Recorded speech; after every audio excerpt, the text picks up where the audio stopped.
Welcome, man. This is Coffee with Jenni and Dre. This is episode 52. We are back in this thing. I got my beautiful co-host. She's on the left side of me today. Her name is Jenni Jones. What's going on, Jenni? What up? We got friends. We got friends. We got two special guests. We got one by the name of Darius, the other one by the name of Heaven. They are a married couple. Young and dumb in the game. Beautiful married couple. Beautiful married couple, man. Newly married. Yeah. Fresh in the game. Yeah. Okay. Fresh-ish in the game, man. They've been rocking for a long time. Let's do a little introduction. This is my guy, Darius, man. He is my barber. He is a well-renowned writer. He has a few books. How many books do you have? 5. He's written 5 books, man. Wow. This is his beautiful wife, Heaven. You don't do real estate. It's more so what is it? Yeah, I'm a division sales manager for a builder. Okay. Nice. How long you been doing that for? 3 years. 3 years. You like it? I do. I came from the wedding industry. This is completely different. Okay. But we're thriving, not just What were you doing in the wedding industry? Had a hair and makeup team. Okay. Ooh. Yeah. Still kind of dibble with that, but Yeah. real estate full time. Nice. Wait a second. I need hair and makeup. I got you. I am terrible at it. You do a great job, babe. No. We'll talk. She does a great job because it's 5 to 10 minutes. That's why it's a great job. Okay. Anything over that shit, I'm not trying to wait. I'm trying to go eat. It's funny. Off my subject real gosh. quick. I'm trying to go eat. So I was getting my hair done, my hair lady, and she was like, yeah, it takes me at least an hour to do my makeup every day. And I was like, Oh my God. oh, It's a long what? time. Yeah. And It's a long time. yeah, I'm like, that's crazy. She She's got like, kids? well, yeah, no, she doesn't have That's kids. why. Yeah. That's why. Okay. I was like, no, I'm like made. She got a slow morning. She can I do what guess she just want. like is Take her slow time. and does. And I'm like, I don't even know what I would do for an hour to do makeup. Like I'm like, I have no. And she was talking about she color blends or wait. Color corrects. Yes. Yeah. all that So you business. speak She some doing a language full on it? glam. I didn't Go to even know what HEB. it was. I was like, I don't even know what that is. She's So getting it in. yeah, she was doing that. I was like, no, I could literally do my makeup in like 3 minutes tops. And that's why we get along so well. That's why we mesh, because I ain't trying to do no waiting. More than likely, I'm waiting on you every time. Because I go after you get done. Like I don't take But a the shower till fact that after I she's can- already done but- because but I already know it's only going to take me The fact that boom, boom, boom. No. As soon as I get out of the shower, you're in the shower. And by the time you're out of the shower, I am ready. And That's I am the whole waiting on point. him. That's the whole point. That's crazy. Now that I think about it, that I can get ready that fast. Yeah. I should slow down. I'm glad you do. This guy. He takes forever? No, but he waits for me to be done. And then he's like, I'm already ready to go. And I'm like, you're not even dressed yet. Then he gets dressed. I'm sitting in the car. He comes outside. I thought you were ready. Right. Yep. And then he's running back in the house because he forgets something We every just, time. because we just throwing on something anyway all the time. That's what's annoying That's what about happens every men. time. Y'all can just put on a quick outfit every time. Every time. This is my guy Darius. Like I said, we're getting off this Gonna makeup cut us shit. off, huh? This is my guy Darius, man. And he's my barber, aka therapist. Like, man, we get into it, man. We have good conversations. We talk about, marriage. We talk about kids, and we talk about the one and only God, which is always great topics when me and him get together, man. So it's a therapy session, man. Thank you. All y'all people that have barbers or hairstylists or however y'all do it, it's a therapy session, man. We have good conversations, man. I give him some insight because I'm older. He gives me some insight on things that he's been through or going through, and we just have real good conversations, man. So if you don't got a barber like that, Get you one. plug yourself. Tell them what you do. Man, I cut hair. Man, I have my own barber practice, as I would call it. I don't like to say I cut hair. I like to call it a barber practice because I like to put a little respect on it. For sure. A lot of times people, they try to categorize barbers and put them in a small bubble. And I don't like that. I want people to be inquisitive about what it is that I do and how I do it. Yeah. So I like to say I have my own barber practice, but have my own podcast where I talk about God, talk about his kingdom. I write books relative to that. Just very serious about relational harmony, spiritual development. And I just care about business development. So I like to know what's going on with people's business and how they're strategizing to continue to grow the business and just kind of how they brought the vision kind of to current times. And I really just care about people, man. Like that's just kind of my deepest root. And I grew up in that loving environment where like love is all I know. I don't know nothing about hating on people. I don't know nothing about hate in general. all I know is love. So when it comes to people, I'm all dialed in. For sure. Do you feel sometimes when you're cutting hair and you're hearing everybody's problems or anything like that, do you feel like overwhelmed? Like, shit, man, I really don't want to hear about this today. No, because I don't. He Still, recharges so- from I other people. recharge. Yeah, I recharge just from hearing. And I know guys are like very solution driven. You know, when you're talking with women, sometimes they just want you to just listen to them and just hear them out without providing a solution. Yeah. But men are more solution driven. So I love being able to hear problems and ask questions while kind of guiding them to a solution if that's what they look for. For So sure. You know, we never talk about sports. Like ever. We don't. We don't never talk about Yeah. We on a different surface of level. We don't Yeah. talk about sports and Yeah. the latest this and none of that. We just y'all are deeper than surface. we Y'all get it are in. deep in there. below the surface. Below for the sure. surface Yeah. for sure. We definitely get it in. Tell us how y'all met. Tell us this love story. Tell us how y'all met. I love okay, y'all's story. We're always on the same page about how we met, but the accounts may vary just a little bit. Yeah, so yeah. I'll let you go ahead. Always. Because she Yeah, always we lies. always- She always lies. I don't know if you lie, but she lies. No. Go ahead. Go ahead. No, you go ahead. You go ahead. Okay, we've Tell them how originally when you first met. fell in love with me. Yeah. See, here he goes. Yeah. That's why he wants me to go first. Yeah. So originally we met. I was friends with one of his cousins. I was in middle school. You were in high school. Yeah. And then I A think year we stayed. apart. Yeah, year apart. We stayed in touch on social media. Went to separate high schools, and then how did we? At the New Year's Eve. We were at a New Year's senior Eve year. party. He had just got back from Saw him Arkansas. again. Went to school in Arkansas. Was playing football. My senior year of high school. At the same party. They were being crazy there.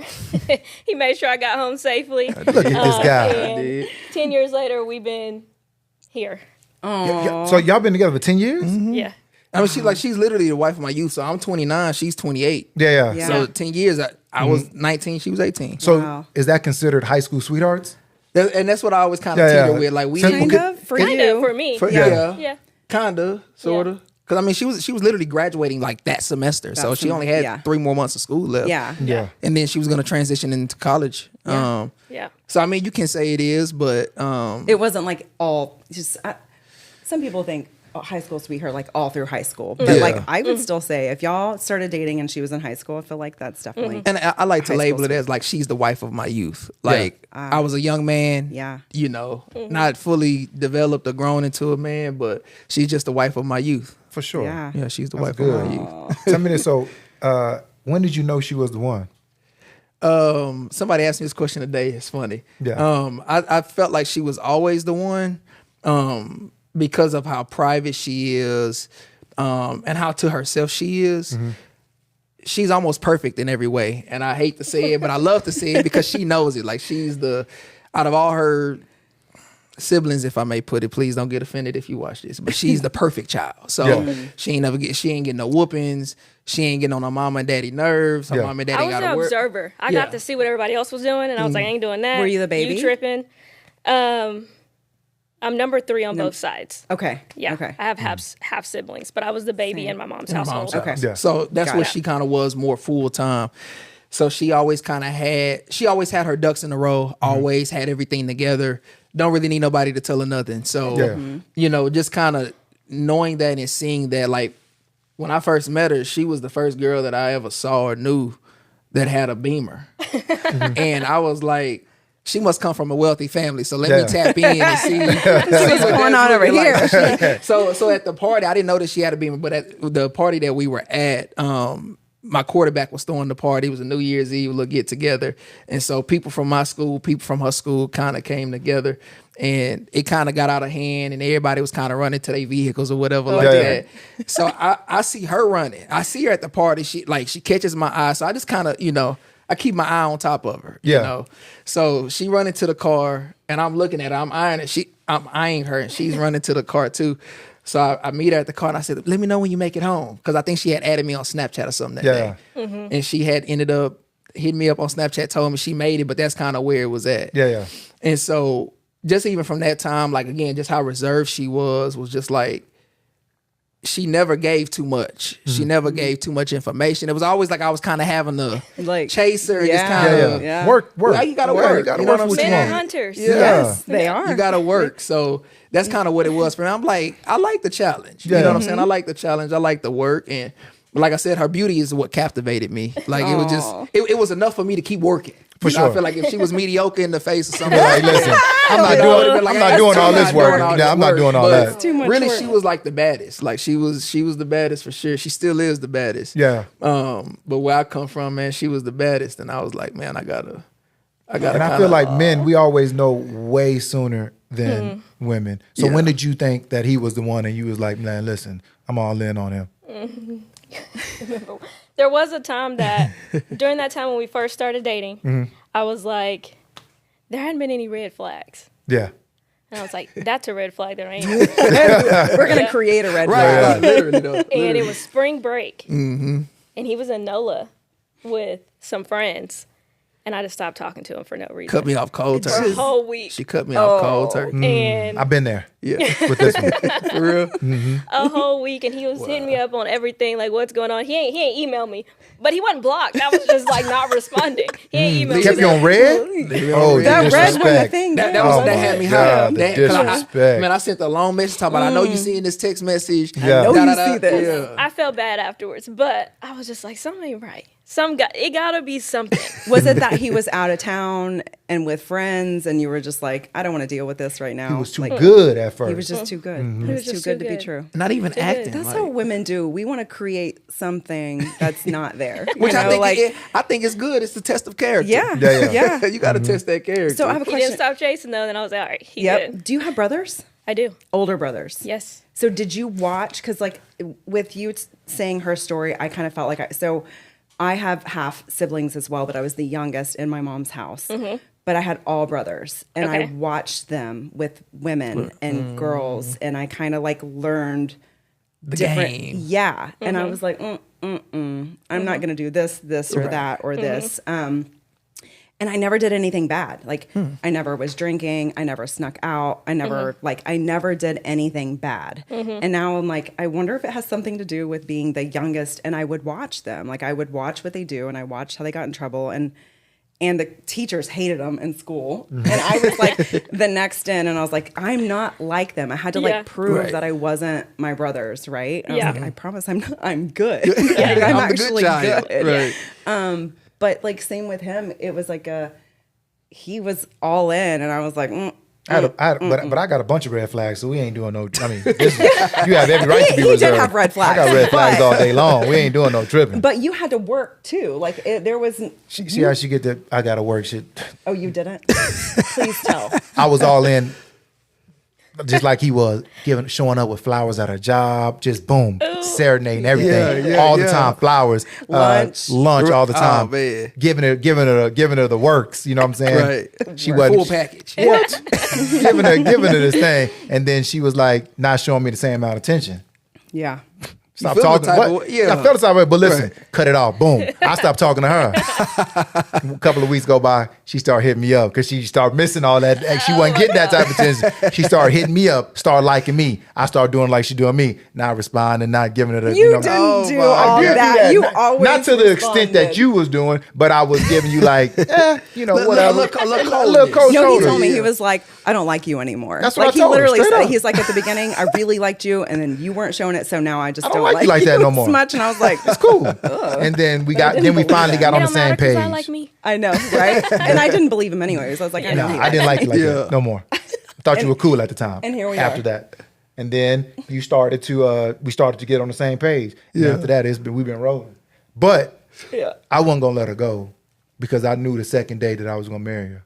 Like I wasn't gonna Yeah. let her go. Like Yeah. even if I was showing that cold shoulder, It I was was- coming it back was- around. it was a facade, you know what I'm saying? But it was just I knew I was gonna marry her the second time. Like Yeah. the second day we went on, I already knew it was a wrap. He I mean, talks- I even told her that. Yeah. He talks about that a lot. How men know, like Yeah. you just know. And it's crazy too because my dad knew. So, which is why fathers are important, by the way. But my So dad, many reasons. Yeah, Yeah. he knew. Like he told me then, and then he even said it at our wedding. He was just like, if you let her go, you go kick yourself in the behind many days. Yeah. Because she the one. Like she not only she the one, but she's a good one. Like and the good ones are very rare. Yeah, You yeah. know what I'm saying? Yeah. So he knew, and so he just kind of stayed in my ear and just kind of kept promoting and pushing that to me. you know, and I mean, shout out to my dad. He always made sure I did things the right way. For sure. The best way possible. Yeah. You know what I'm saying? Make sure I did all, even though he had many mistakes, he made sure to kind of guide me and get me on that right path. He always say, I ain't going to tell you what I would do. Yeah, that's exactly what my daddy said. So let's jump on to the, I'm going to skip because you talked about your father and you come from a divorced household and but your father was still a big part in your life. But I like the stories that you tell me about how your father was a Rolling Stone for the most part, give or take. I want to say, he's, laying his eggs where, that little story, but he was a Rolling Stone doing his thing, but he always instilled in you to do things the right way. Not like he would do it, correct, but like how he probably wanted to do it. Yeah. But he made sure his upbringing was difficult, yeah. And so he made sure that I didn't make the same mistakes that he did. And when you do that, like, your children are still gonna make mistakes, right? Yeah, but he made sure that I was on the right path. Yeah. That this is what he always, and he still tells me this to this day. Just stick to the script. Listen to what I'm telling you. Stick to the script. Yeah. You'll thank me later, but just stick to the script. And that's sure. what he always instilled. And that's was just to stay on that right path and stick to the script. And your parents are both still married, or you come from divorce? I have step parents. On both sides. So how was that dynamic? How do you? How would you say that? I feel like, I was primarily in the home with my mom and stepdad, and seeing them, but they don't really talk about relationships. And I think it's a Black culture thing too. Like, they don't teach their daughters, you're going to grow up one day and be a wife and a mother. Yeah. It's go to school, get all you can by yourself.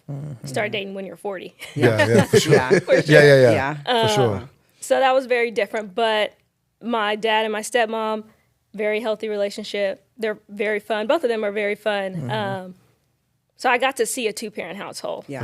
For sure. So tell me this. I know I always feel like, when people come from divorced backgrounds, they either, when they get married, it's either they're all in and we not ever getting a divorce, or they follow in that same footstep of like, oh, I can marry somebody else if this doesn't work out. Do y'all feel like y'all are all in? This is it? Yeah. Like, and that goes to her too. Like, I want to highlight her because she's very loyal by default. Yeah. And like, even if we were not together, like, meaning like we never would have dated, she could be my best friend.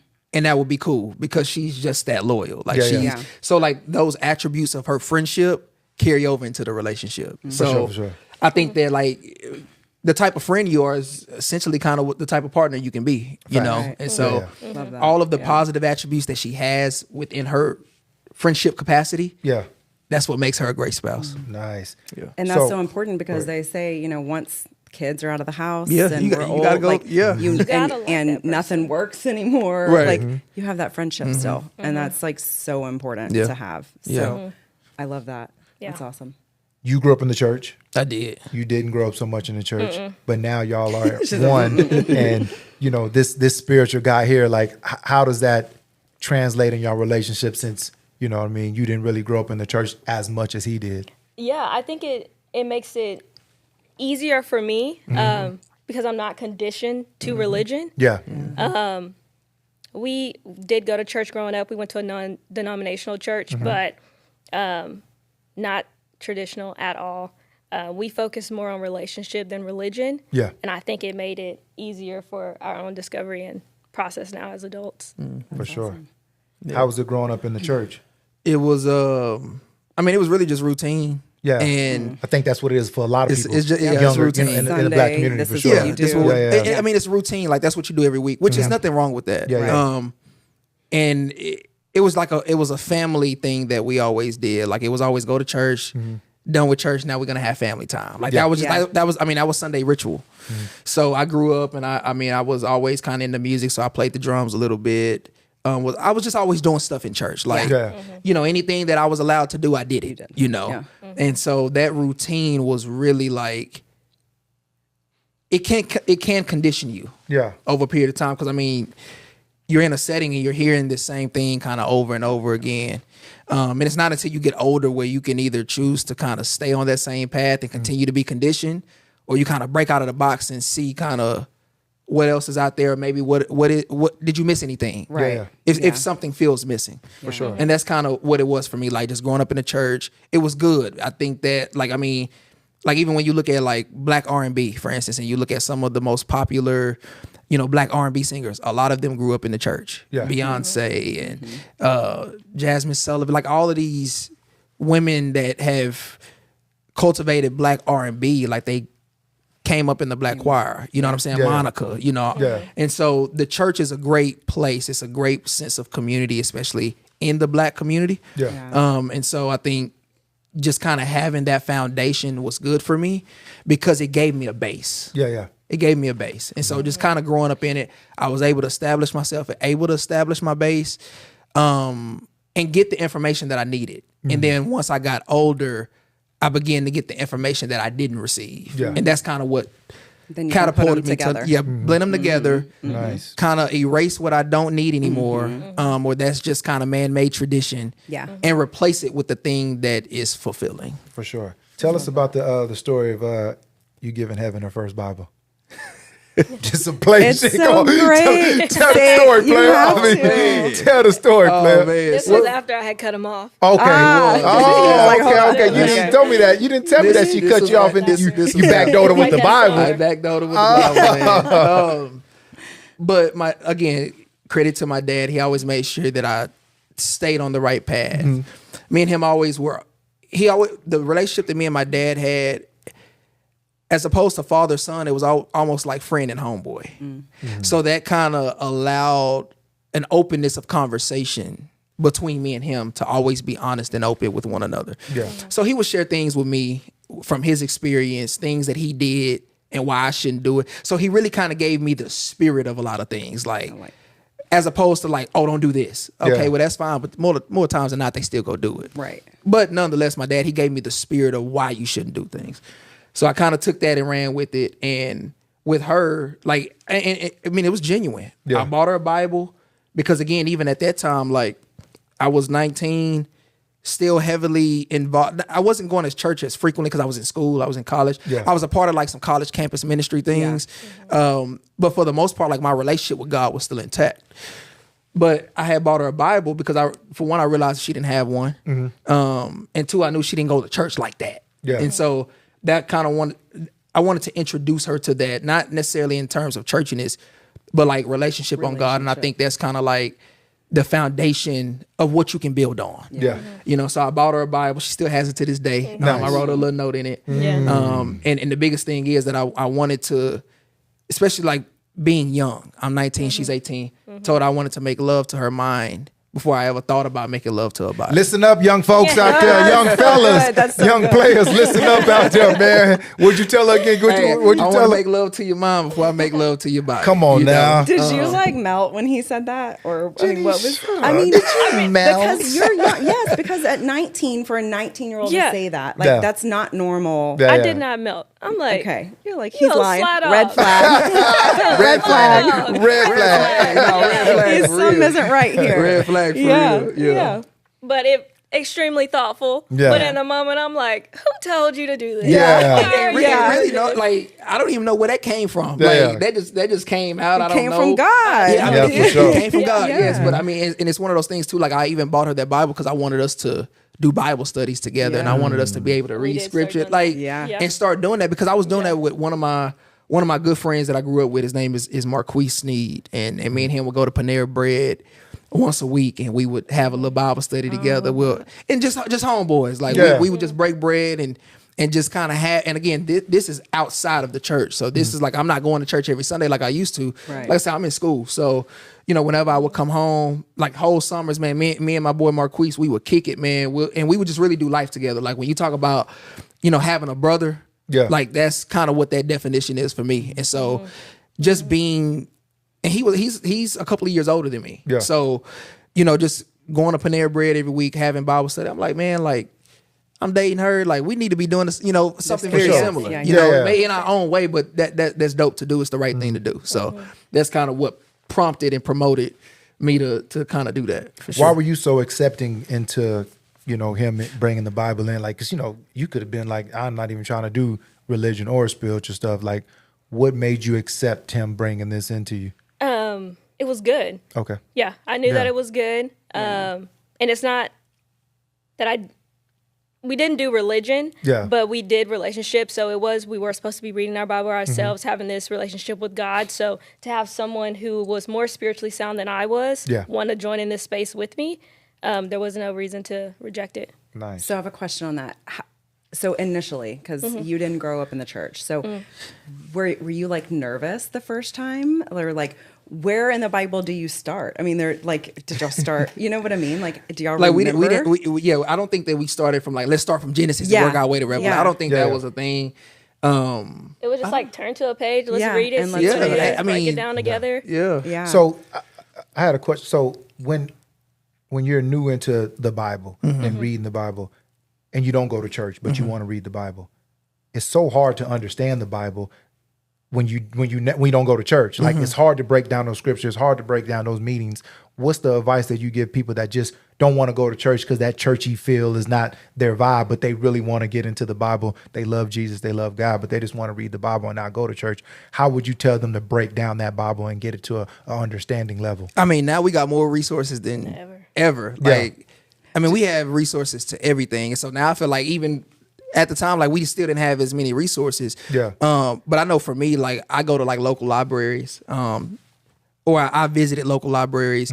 And so the biggest thing is like, you want to always have a Bible that explains kind of what's going on. Yeah. And I know even for me, like I think one of the easiest translations of the Bible to read is the Message Bible, because it's very kind of modern in its terminology. Yeah. And so I think that my advice would be get a translation that's easy to read and easy to understand, and a Bible that gives you some kind of pretext as to like, why is this book in the Bible? Or like Cliff notes. Yeah, Cliff notes. Like why is this author writing this? You know what I'm saying? And just kind of start there as a base. Yeah. And I think that if you can do kind of those things, we're smart, like we're intelligent people. Yeah. You know, you'll start to catch on. Of course, it's going to be things that you don't know, some things that don't make sense to you. That's all part of the process. But at least just kind of getting that start, having a Bible that's easy to read, having a Bible that has a precursor kind of pretext to let you know, like this is what's going on at the time. This is who wrote it, and this is why they wrote it. That kind of gives you some type of idea as to kind of what's going on in the Bible, and that's just a place to start. Like that's not even deep diving into where you could actually go and who you even can devotionals. Devotionals too. Devotionals. We just got the girl. My mom actually did it. Got them.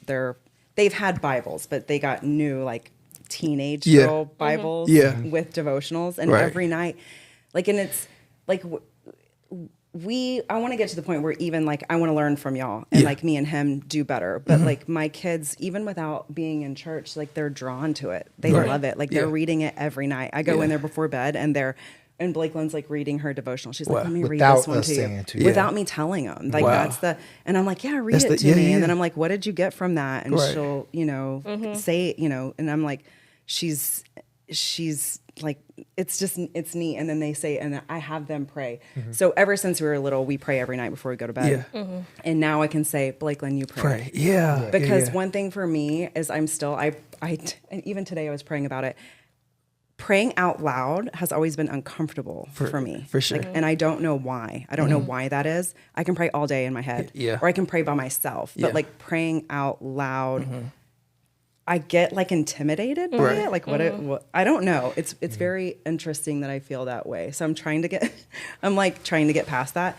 And I started with my girls. I was like, I don't ever want to be fearful to pray out loud in front of them. So every night I would do it, but now I'm like, Blake, you do it. And hearing their little prayers are the cutest things. And she's like, Mom, is anyone feeling bad right now? Is anyone sick? And I'm like, no, that's amazing. That's amazing. Yeah, so then she'll be that's like, amazing. Naomi's nose, or you know, like whatever. Right.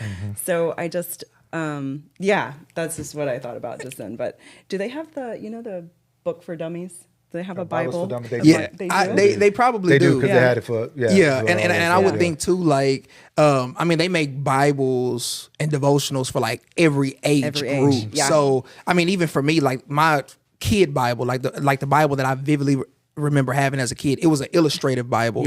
So it had just got one. but it wasn't. it wasn't like comic book style. It was like an actual Bible where you could read verse by verse. But like on every other page or so, it'll have some type of illustration, like the comic book that we both just got. And you know, like Jonah and the whale. There was a picture of a whale with Jonah being on the inside of the belly. But I vividly remember as a kid, just kind of those illustrations and it breaking it down enough for a child to even understand. And you made a good point about prayer, like praying out loud and things like that. And I think that's kind of one of the things that separates Jesus from other religious leaders, if you wanted to put him in that category, because he said you don't even have to pray out loud. He said like you go in your prayer, like you go in a secret place and you pray.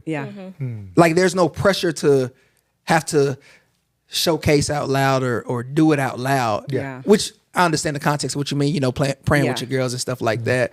But I think like even when it comes to him, like he was talking about the religious leaders and how they will walk in the marketplace and they'll be trying to say these loud prayers. And he was like, do not be like them. As a matter of fact, do the opposite of what they're doing. They're out in the public. You go home and find the quietest place in your closet and you do it there. You know what I'm saying? So I think knowing that kind of takes away some of that pressure to have to perform. That pressure of having, oh, let me make sure I'm saying the right. No, like, and I know that's not what it's supposed to be. It's not what it's supposed to be. Let me make sure I'm good at this. But there was no etiquette to it. So you want to make sure that you're saying the right thing. And especially if you're talking to God, you want to come correct. So because there's no etiquette, and then depending on who you're praying with or around, and you feel like they're more spiritually sound. Because this man, he be praying the house down. I can't do it that way. The Lord knows my heart. Exactly. I'm like, you know what I'm trying to say here, right? I talk to him like you know what I'm saying, like we just like he's sitting right here, we just chilling. I'm like, listen, we have a relationship. I'm talking like we just been kicking in the backyard barbecuing. Like, I'm talking to him. So I wanted to ask you. So I know whenever I'm in the barber chair, you always talk about kingdom citizenship and how you don't put a label on your spirituality. You're not Christian, Catholic, any of those type of things. You're just a citizen of the kingdom. And I really like your take on that. Because of course you still accept Jesus and love Jesus as your Lord and Savior. You still believe in, you know, God and the Holy Ghost, you know, all those things that a Christian person would, but you don't consider yourself a Christian. You consider yourself a citizen of the kingdom. Expound on that and what that means so people can understand, like, you're not creating your own religion or your own spiritual term. It's really from the scripture. Everything that you're talking about is from that book.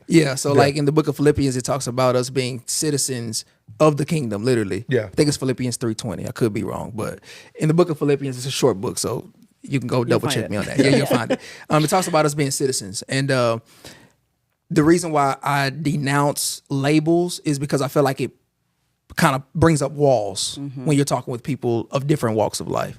And I think my biggest goal is to build longer tables and not higher fences or walls, if you will. So I want to build a longer table to sit down, break bread, discuss, and talk. And I think when you start kind of throwing out those religious labels like, oh, I'm this, I'm that, it's like now you start to kind of categorize people and group people in segments that maybe they don't want to belong in. And so I think understanding the mission of Jesus, like when you read scripture, you read the gospels and things like that, like it was never about religion. Like his whole coming was to bring his kingdom. Like that was the mission statement of his entire ministry. Kingdom come on earth as it is in heaven. I mean, like his whole, like everything that he talks about was about his kingdom. It was never even about him. Like he came to die, right? But the citizenship and the kingdom aspect for me was like, I'm a part of a different country. You know, it's like in the world, not of the world type deal. And Jesus, he called us disciples and he called us citizens. You know, like when you read, he'll say that that a king came and the citizens of that country in which he came to acquire, they said they didn't want him as king. So they ran him off basically. And so just kind of like understanding those little small nuances in scripture, like it changed my entire perspective about like Christianity, kind of the root of it. Like who was the first to say it? The disciples never called themselves Christian. That was just a name that they embraced because it was a derogatory term. But it was one of those things, like, even under persecution, they like, we know what you mean, and you giving us this derogatory name. So instead of saying that's not what we are, we'll embrace it and we're not gonna be ashamed of it. Like if you want to relate that, to us being little Christ followers, we'll take that for what it is, And so of course Christianity kind of coming in the West has changed a lot of things, but I just never wanted to be put in that bubble. I never wanted to be put in a bubble to where I'm a Christian, you're this or you're that, and we can't relate. We can't talk. We can't talk about something that we're both actually after and seeking, because the basis of God's kingdom is about dominion. And that dominion is like what everyone that's in this room and everyone that's watching this, that's what you want. Yeah. You want to win. You don't like losing. You want to conquer. You don't like being conquered. You like winning. You don't want to be oppressed. I mean, this is as small as little children. Like when they lose, they throw temper tantrums and fits. Yeah. And so understanding God's kingdom and understanding, like, Genesis 1:26, where he said, let us give man dominion.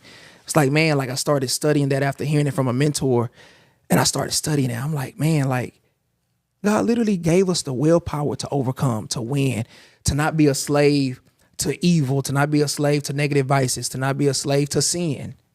Kind of coupling it up into that. Yeah. And so that ability to win, that dominion, that's what his kingdom is about. And that's our source, whether we know it or not. Yeah. Now we try to kind of create man-made religions to try to get that connection back to God and say this, that, or the other. But when you understand God's kingdom, it'll change your whole perspective, because it's like I'm in the world, but I'm not of it. I'm a part of a different country.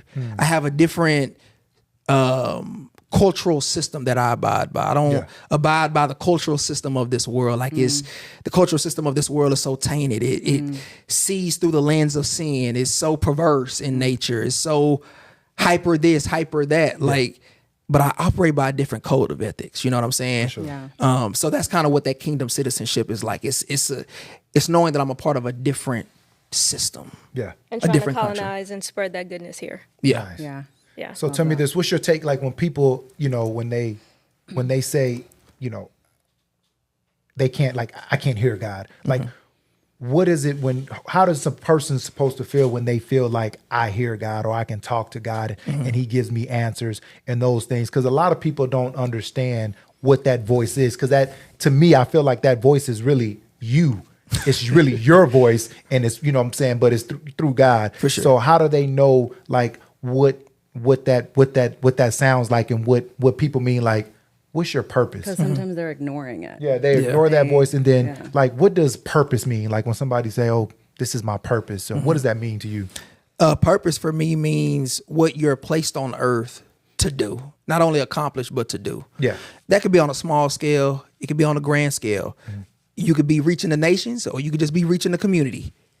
Or a person in the community. Like it varies. So purpose for me is like, okay, well, God placed us all here for a particular purpose, and he's not going to expose it to us all at one time and say, this is what you do. Yeah. No, a lot of times you can really trace it back to your childhood. Like most of people that understand their calling, it has some type of root to their childhood or to their upbringing, because it was in them before they knew it was in them. Yeah. It's just like a seed. Like it has everything in it that it needs to actually grow. Like it doesn't need anything. Like it has everything in it.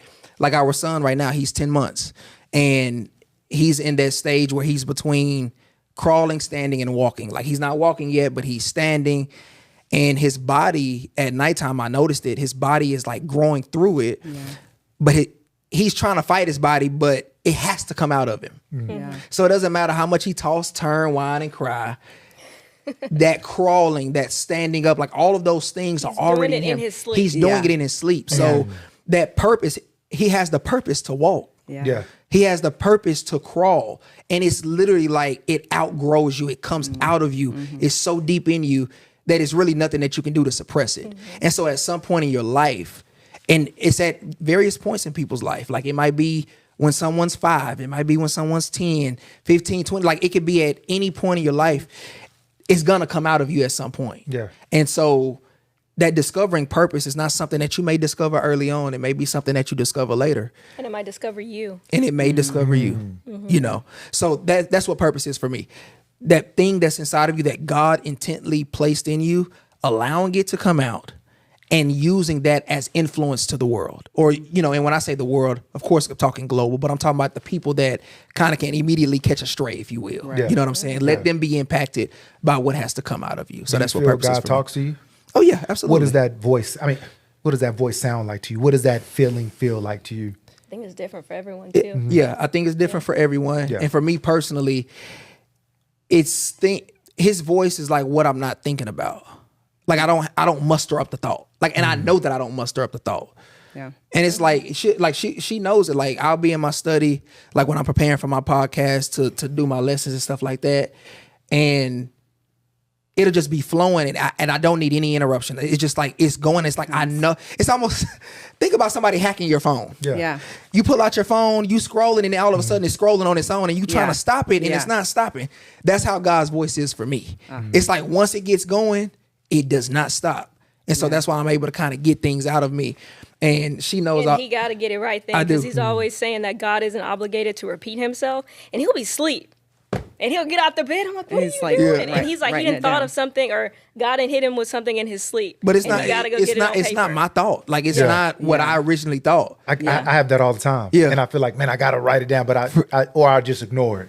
It's times where I just ignore it. I don't ignore it. No, I'm just saying because I be, you know what I'm saying? It's He's not sometimes- going to get out of bed and write it down. He's oh going my to be like, gosh. No. I'll be like, I'm gonna remember this, but then I probably Yeah, won't you don't remember. remember. It. Yeah, Yep. for sure, things Yeah. like that. So- but yeah, I get that Yeah. all the time. Yeah. I want to ask you, how is it being a new mom? It's fun. Is it fun? It's Is fun. it everything that you imagine? Did you always want to be a mother, or is this something like? Did That's you always? part of that. I don't think it was. It's part of that etiquette piece that I don't think I was taught that you're going to be a mom one day, or kind of like what that's going to look like. Yeah. I want a refund on the lack of sleep that I'm getting. For sure.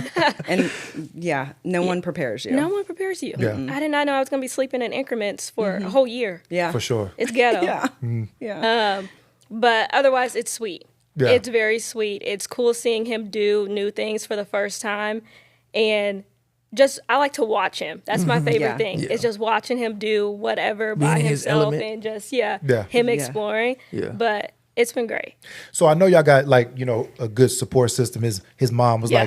like, freak this, I'm retiring and I'm moving down here. So she Facts. retired, That's moved in with awesome. y'all. Yeah. So how is that having, his mom, living at that? I know sometimes it'd be like, damn, we wanna just have our own space, but then Yeah. sometimes it's like the greatest thing in the world because Greater you have than that I help. could imagine. Nice. There were cold feet at the beginning. Yeah. He knew from the beginning that she was serious. Yeah. Yeah. To me, I was like, she's gonna move down here, but My I mom didn't ain't think it would be never lied. now. And especially at our age, when Yeah. you think of having your mother or Live a with parent you. move Yeah. in with you, Yeah. you think about that when you're in your 50s and 60s and they're in their 80s. Yeah. Now when we're 27 and 28. Yeah. But she retired April 30th, moved here May 1st. I had him May 5th. Wow. Yeah. She like and- one day. She Yeah. Oh, I Yeah. love that. car loaded down. She wasn't Yeah. playing. She was- She wasn't Yeah, yeah. playing. And so grateful. Like, I couldn't have asked for a better mother-in-law. Nice. I love that. That's Yeah. good. She takes on her grandmother role. yeah. She's Like proud. it's nobody. Like It's she so proud. special. Yeah. Grandmothers are so special. Facts. Yeah. And grandfathers, all of them. Like it's a special bond that Yeah. you don't. And I feel sorry for you sometimes because I've had this conversation. I was very close even with my great grandmother. So like from my great grandmothers down to my grandmothers, like to my mom, like. Those relationships are so awesome, and he didn't have that. You didn't. Yeah. He didn't. My get grandparents that. passed away They before passed I away didn't very. have that. Yeah. I mean, I knew him when I was young, Yeah. but it was like, Yeah. no memories. I don't have any Yeah, for memories. sure. Yeah, and I'm like, oh my gosh, I have like the best memories of my great grandmother. I mean, just because she didn't even pass away till I was out of college. I mean, Yeah. like, Yeah, so that's a I long got to time. like Yeah. You had that memory, yeah. grow up, and she was like this strong foundation, and she was my mom's best friend. So her grandmother was her best friend. Wow. So she was actually closer with her grandmother than she was her mom. My granny doesn't watch this, so I can say that out loud. But yeah, I mean, they're special. They're just so They are special. very special. He has a beloved grandmother that super close with. Yeah. I still have all four of my grandparents. I don't have any of mine. He doesn't have any of his, but it's a crap ton of us. Like, I have 23 first cousins. Wow. So we're sharing all these grandparents. Yeah. That's awesome. Yeah. I love that. So what is how do y'all stay fast in faith, with all this social media and all, just, social media is crazy. Like, how do you stay steadfast in your faith with all the social media stuff that goes around, with all the negativity, with news, or just women being prerogative and all that type of stuff? You got to block the noise. You got to be careful of what you allow yourself to see and hear, because your eyes and ears are the ear gates to your soul. For sure. Yeah. Same. Like, I mean, just careful in what we pay attention to, and also understanding foundational truth. Yeah. Because I think, like, when you understand, like, God's original intent for all things, you don't even allow culture to, like, try to manipulate that or try to change that for you. Yeah. And some people might say you're traditionalist. I don't agree with that personally, but I just think it's original order. You know what I'm saying? There are some things that are just not meant to be changed, no matter how much man comes in to try to change it. Like, there's just some things that, so when you understand foundational truth, like, you don't allow the enemy and the evil forces and vices of this world to kind of taint your image of what should be. So are y'all are both on social media? Yeah. So you're very careful in what you follow, Yeah. I'm assuming, and what you click on. Because if you click on one thing, Mess up your whole algorithm. I'm talking about, like, Listen. on your, I mean, it's terrible. Yeah. It's terrible. Yeah. It's terrible. I think one of the best things that happened to me is my original Instagram got hacked. I don't know why. It's not, I'm like, really? Like, I didn't have anything on there for you. But everything that I was following, I no longer see. And so I got to make a new page, and I was very careful with so my new page is like food. Yeah. and then like a bunch of like married people, basically. Yeah. Other than that, there's nothing else that comes across my feed. And I love it, because every time I get on, I'm like, I don't see anything from what I used to see. And I tell you that all the time. I'm like, you should, like, now you're so far in, it would take you forever to, like, delete. But I feel like there's a lot of people you should unfollow. No. So she's a hater. But no, so I did do no, a so sweep. but also yeah. I have homeboys who send me nonstop memes. So even once you click on the meme, it's gonna, you know what I'm saying? This is gonna mess my You were just algorithm showing me up. something. I was like, don't click on it. Like, don't click on it. Like, they send it, I click it. It might be, something crazy, and it's just, and then now you click on that. Now I got all this, like my that, whole algorithm is all messed up. But my algorithm ain't that bad. It's workout stuff. It's not no big booties bouncing. I mean, nah. Only person that sends those memes is Nick. Shout out, Nick. Stop sending them, Nick. Nick messes up my algorithm all the time. What he sends. So it's just Nick that really sends. I still feel like you should delete some things. Yeah. Do a sweep. Go ahead, you can do it for me. You got to do a sweep, but just being careful about, just the information that you digest. Yeah. And again, just knowing original truth, original information. Like, when you know that, like, you're not And stop swayed. trying to change what the original truth is. Stop like, it. we were just watching a show, and she was like, I vote based on my faith, but who she was wanting to, we were watching What Love is Blind or something, and who she was engaged to follows his faith. So he was questioning, how do you vote that way if you're voting based off of your faith? But so then she had to acknowledge that she was okay with all these things that society says we're supposed to agree with, but it doesn't agree with your faith. Right. Yeah. And so he questioned her on that, and she didn't like it. But it was, you're trying to change it. Yeah. You're trying to make it to where it's okay. And that's not Everything's like that right now. yeah. But like you Everything. said, though, people always try to, like, change the Bible to fit what, like, their circumstances, or, what they think. And that's it like should be. that. I mean, it goes back to your question earlier about, like, the kingdom citizenship and, like, why I don't have, like, the Christian label. That's why, like, because having that Christian label, like, that's kind of the basis of it. Western Christianity. I'm not going to talk about centuries ago, but I'm talking about, like, what we call Christianity today. It's always, like, trying to make some type of accommodation, modification. Let me just affiliate, but, like, I'm not going to change. And it's like, I just can't. Again, I used to be like that, but I can't rock like that anymore. Like, it's something that's greater that I have to submit myself to. We were talking last night, because, we called you, and we was talking about fornication. And we were... I learned something we new. learned. I told her, I was like, man, Yeah. Darius' definition is a strict one. Like, it's like, strict wait. to the bone. Like, he believes that fornication is deeper than what, like, Western society has taught us. Like, for example, if I was to your words, your choice of words right now. if I was to don't say the. Okay. if I was to suck on some breast. Oh my God, that's worse than what I thought you were gonna say. I feel like I feel like the other one's gonna be even crazier than that. I'm trying to Just keep it. say I'm like saying, fondle or something. No. Because if you say fondle, that makes me feel creepy. I don't want to fondle nothing. Okay. Like I don't want to. So if I was if I was to put breaths in my mouth, that is fornication For sure. It doesn't like people think like, oh, you okay. I didn't go all the way of penetration with my partner. Well, I'm putting it in better words because I could be, you know what I'm saying? I'm a freak.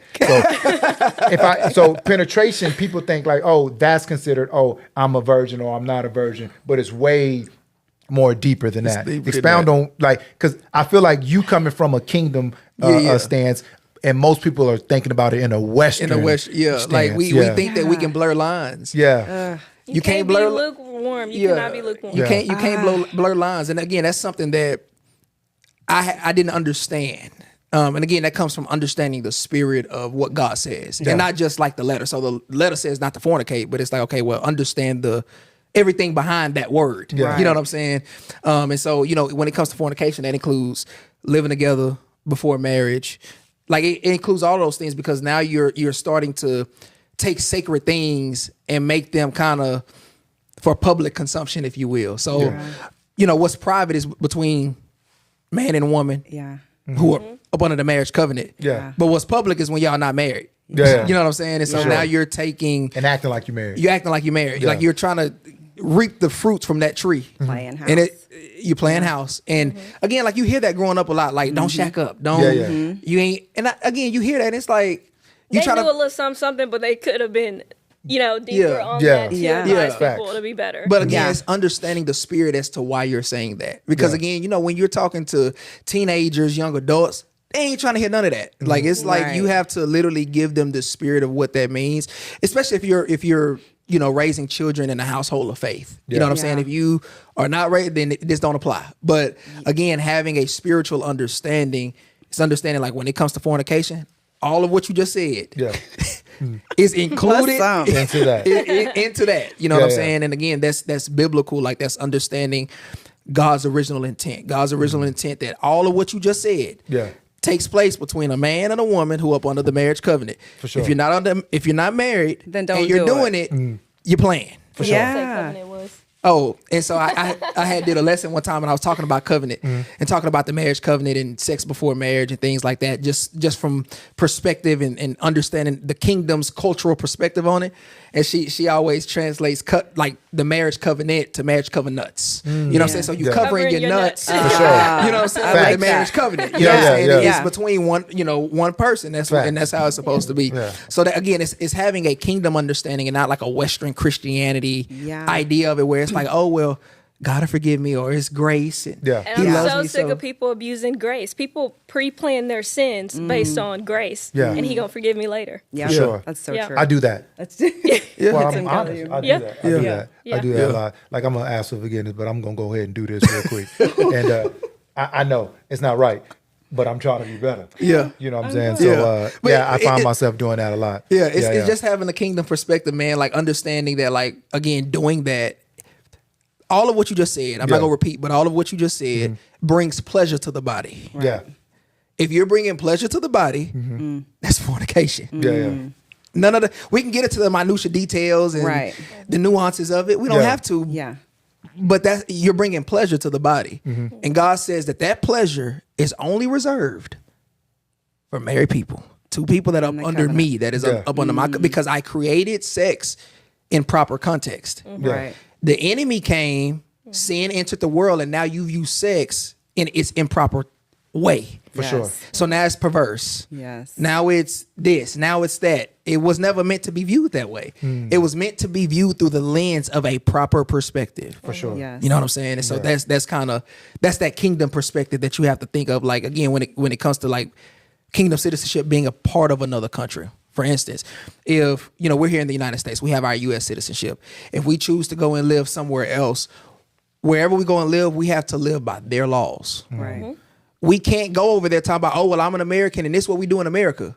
You're not in America anymore. You you have to go by their laws and their regulations, their rules, whatever the case is. Same thing when it comes to God and kingdom citizenship. Like when you are a kingdom citizen, and you know that your citizenship is not of this world. You are part of a different country, because a kingdom is a country. It is a country with a government, and the governments have laws. Yeah. So being a part of God's kingdom, being a part of God's country, you understand that he has laws and regulations.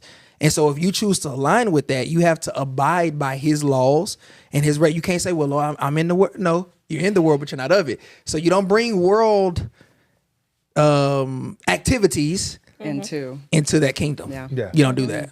You have to literally submit yourself to that government. Yeah. So I want to ask you, because I know Darius is such a great guy, and he's been your boyfriend from day one. Like you didn't have no other boyfriend. He's been the one from day one. So he's been your everything. What's your advice to like young girls who think that I feel like society has told young girls now, like, explore, date, Your body. your body, your choice, which Yeah. is, I understand. I don't get it. Yeah. Don't y'all get it? So I understand your body, your choice thing, Majig. But like, that doesn't, like, what's your advice to them that, what society is telling young girls, like, you should explore, you should drive multiple cars before you pick that one that you want to be with for the rest of your life and those type of things, like, because you didn't do that route and everything. You got to think long term about that. What shame are you going to have? Yeah. And depending on who you find and you're going to marry, Yeah. and you talking about body count, Yeah. what number do you want to say and be honest about it? For sure. And it should be one. And know what you, yeah. Yeah. Know what you have it be sacred. Men are chasers. They're hunters by nature. They're gonna say anything. Yeah. They need to say. Yeah. To- And I'd you got have to to be say confident too. And I think a lot of that also comes from family. Like me and my dad are super close. My dad told me from the beginning, don't ever feel like you have to do anything. Even if that came to intimacy or whatever. In life, there is nothing that I have to do. Don't feel pressured to do anything. Yes. So I think that's part of confidence, knowing what you have and being strong in that. Yeah. For sure. That's what I've told our now like the twins, the 20-year-olds. Like the guys will say whatever they need to say in order to get you in that position. What do you think that these guys will say? I want to give you this Bible and I want to make love to your mom. No, that's what they're not I just saying. want to make sure that That's what they should be saying. I need them to find that guy. But what it's funny that you said that, because one of the things that I told them is had I had gone to him when we met and we talked about, I don't like this body count word, but that's what everyone says now. So if I'm going to be hip, body counts. Had my number had been high, I know that this man, it wouldn't have worked. I don't play them games. It wouldn't have come. I wish I could say one. I wish I could do that, but I couldn't. But I still like looking at it now and like knowing, like, you never have to worry or compare yourself to anyone else. Yeah, I think that's the no beauty one of it. else. Yeah. And I think that's huge when you're married and now you have what you have. But I think when you're young, you don't realize that. You don't think that far. You don't. And so that's what I've told the girls. I was like, think about when you find your husband and you have that conversation, and now you have to tell him how many people have been under you or on you or whatever the hell we want to say.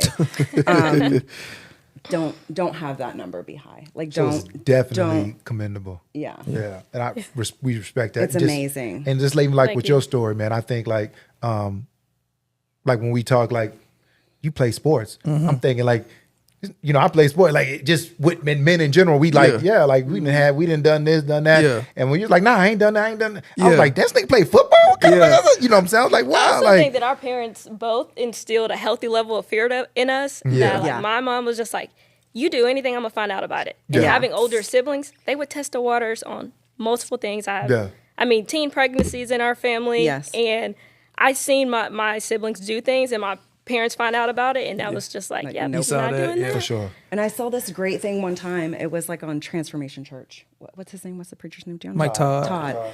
He said something and it just like stuck with me. This was just a couple years ago, but I was like, oh, I'm going to show this to the girls when they get to this point. But he was like, he did a demonstration of being like shackled and chained to every person you gave yourself to. And he's like, if you find yourself wondering, why did I just think about that guy? Why did I just think about that girl? And it's like, because your souls are tied.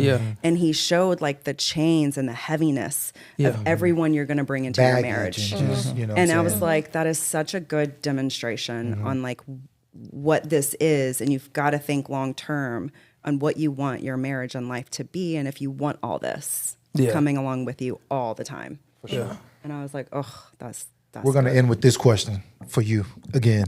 Okay. I want to know your views and your thoughts on submission. Like how, I feel like now society, Western society, makes it to where it's crazy for that word submission or woman to be submissive to their husband. Like, we independent, we do our own thing, we boss bitches, all that good stuff like that. How they like to do that. I mean, my wife got a little flack a little bit because she's submissive to her husband, but I'm well worth the submission because I lead in the direction that needs to be led. So what is your views on submissive and being submissive to him? Yeah, I think that people have to have a clear understanding of what submission means. It's not, yes, sir, I'm going to do everything that you say. It's a level of respect. And I think that the submission is also mutual. Yes. Knowing that each other has a voice, respecting that voice. And I feel like you can't stay in a marriage if there's no level of submission.